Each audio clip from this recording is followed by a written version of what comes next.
A Plaguelands Media production. Hey everyone, Hugh from Plaguelands Media bringing you another book review. This time I'm going to be looking at the Todd McFarlane Spider-Man collection, the hardcover. They're all of the issues that come in the book. I'll be going over the art, and I'll also be talking about the stories, but there will be no spoilers because I firmly believe that you all need to go out and get either this version or the softcover version to really kind of appreciate this book itself. Huge fan of Todd McFarlane's work, huge fan of Spider-Man, so this one was a no-brainer for me. So sit back, relax for another edition of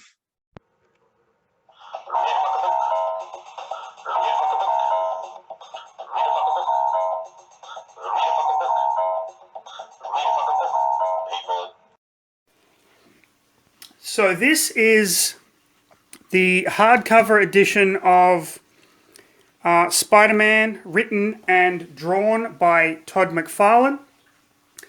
This book actually contains issues 1 to 14 of Spider-Man, issue 16, and an issue of X Factor as well, number 4. Here. Now this book is, I'm just going to put it out there, this book is fucking amazing. I absolutely loved all the stories in this book. So I'm not going to go into a lot of detail with the stories, but I'm going to show you like some of them in the art. So we have Torment, part 1 of 5. So these stories go over multiple issues, which is cool in and of itself. But also you can see how well done Todd McFarlane draws Spider-Man. It's just pure bliss to look at the dynamic art. So Torment has Spider-Man going up against the Lizard in this one. And the Lizard is going on a rampage killing people, and Spider-Man has to stop him.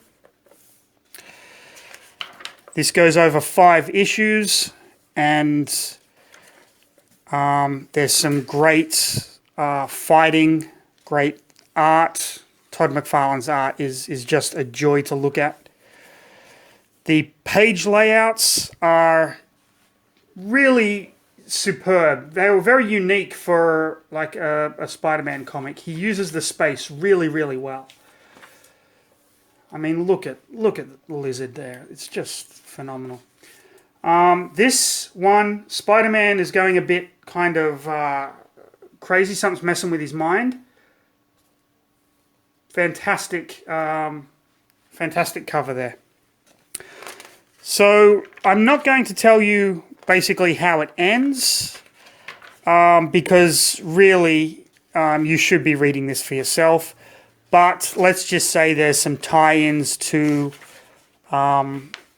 another Spider-Man villain, and we will leave it at that.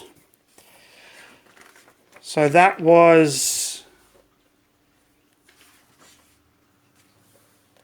Torment.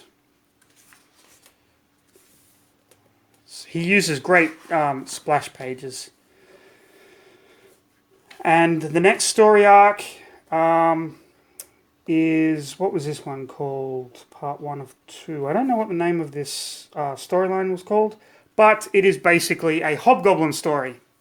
Hobgoblin is a Spider-Man villain that I believe was very underused, and there are videos out there about the history of this character and how the big reveal of who the Hobgoblin is actually going to be got all fucked up due to writer and editor pettiness, which is really actually quite sad. But I mean, look at this version of Hobgoblin. It's just wonderful. This is a really creepy, hello. This is a really creepy tale, but we do get Ghostwriter in it, and Ghostwriter is always fun. So you can see that Todd McFarlane really wants to utilize not only Spider-Man and underused Spider-Man characters, but also bring in some other characters that Spider-Man readers might not be familiar with. Ghostwriter is a really good addition to this story because the story really plays upon the idea of good and evil. You can see this very similar to what he does in his Spawn comic. So we get Hobgoblin basically kidnapping a child and then trying to turn that child. Really, some really good body horror stuff here. Really great story. I really enjoyed this one. Okay, Perceptions, part 1 of 5. This was a really, really interesting Spider-Man story. First of all, it takes place in Canada. Now, of course, any story that takes place in Canada, you're going to utilize the best Canadian mutants that you can. In this case, Wendigo. Here. And, of course, you have Spidey. Spidey being sent by the Daily Bugle because something is killing children. This is a murder mystery. And Wendigo was seen carrying one of the children, and so they believe that Wendigo is killing kids.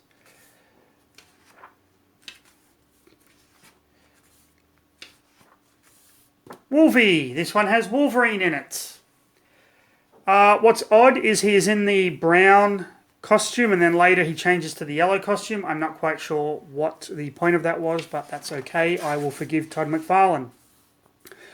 So Spider-Man has to be really careful here because he's in Canada as Peter Parker. So if people see Spider-Man in Vancouver or wherever it's set, swinging around, they're going to put 2 and 2 together. So he has to kind of use stealth, be a bit kind of stealthy. There's a guy putting ketchup on donuts. And ultimately Spider-Man kind of befriends a reporter who is working on the case. A reporter who is a sexy redhead, just like his wife. Interesting. And while Wolverine tracks down Wendigo. And because Wolverine doesn't believe that Wendigo had anything to do with this. So Wendigo attacks some hunters, again with that side panel stuff. Wolverine protects him. And there he's changed into the yellow and blue, the classic animated series costume. And Spider-Man meets up with Wolverine, and then they agree to kind of work together. So Spider-Man, Wolverine at this point pretty much knows who the killer is. And it is not Wendigo. And so Spidey goes to give that information to the reporter. She basically tells him to fuck off. Wolverine takes the bullet out of Wendigo. And then they hatch a plan to catch the actual killer. And in the last part of this story, the killer is revealed. And I'm not going to tell you who it is because that will spoil it. And I don't want to spoil it because it is a fucking amazing story.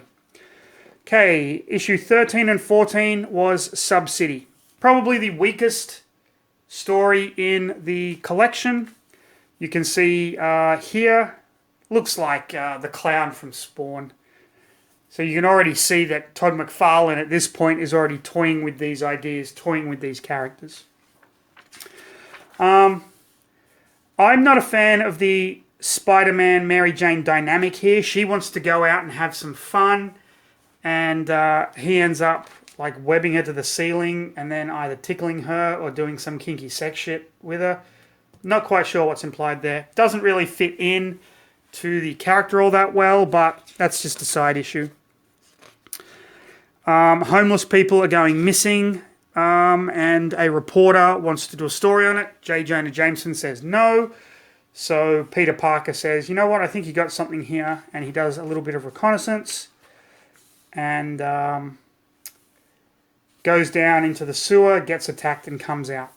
Here is where the issue really shines, however. So Mary Jane in the past has been kidnapped and brutalized by Venom.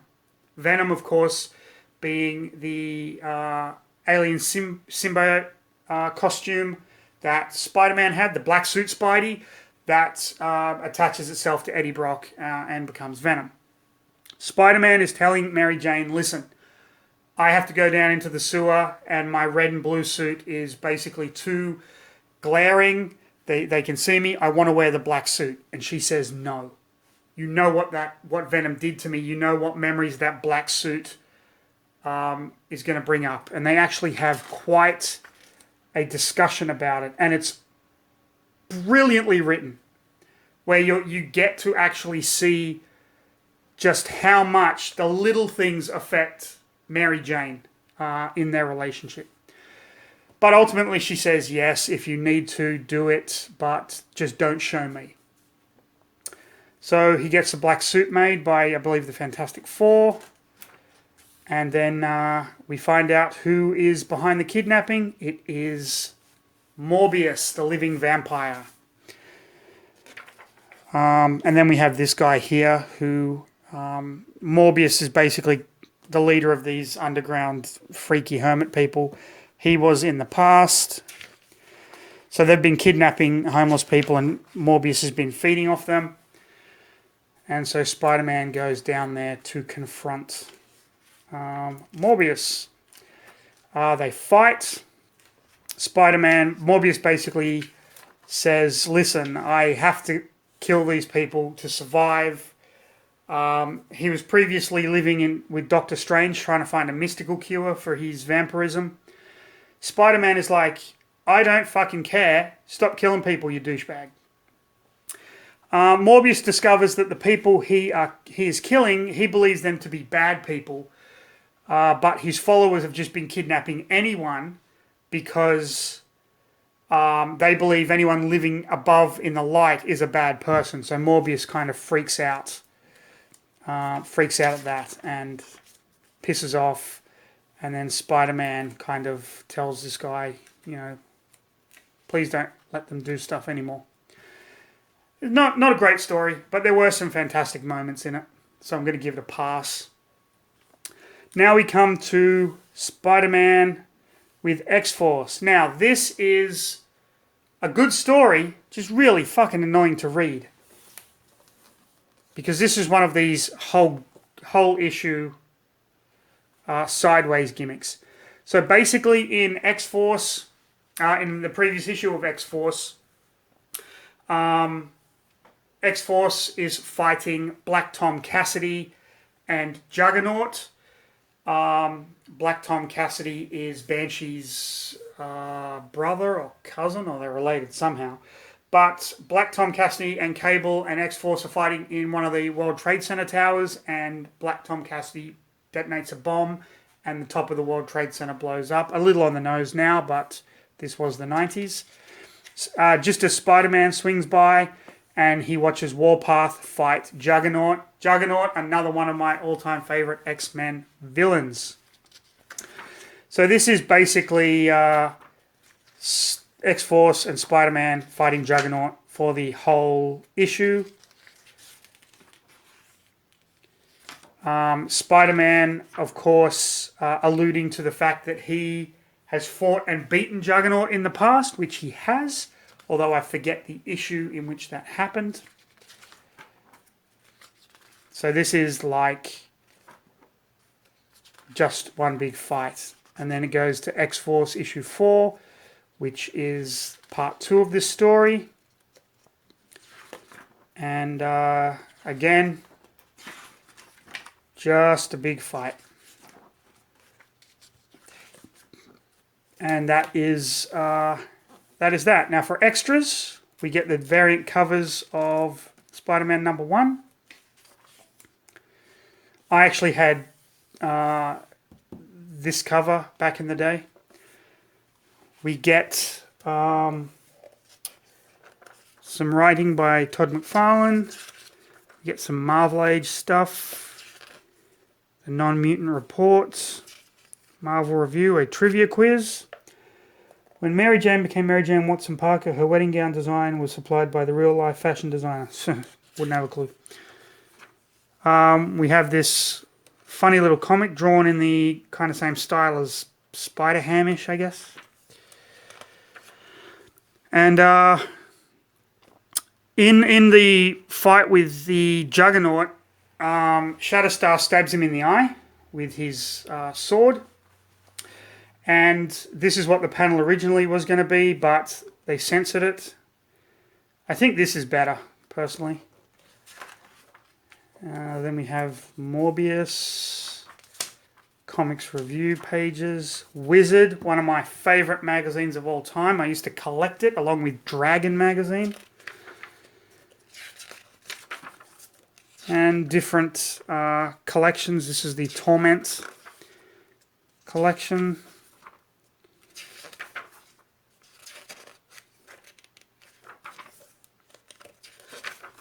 I always love it when graphic novels do this, where they give extras at the back. And then you have the black and white pages.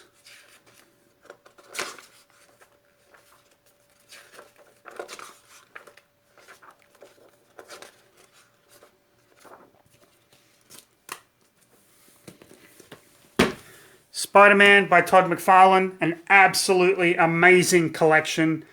I highly recommend it for any fan of Spider-Man or any fan of Todd Macfarlane's work. Okay, if you liked this video, hit the button, subscribe, do whatever you want.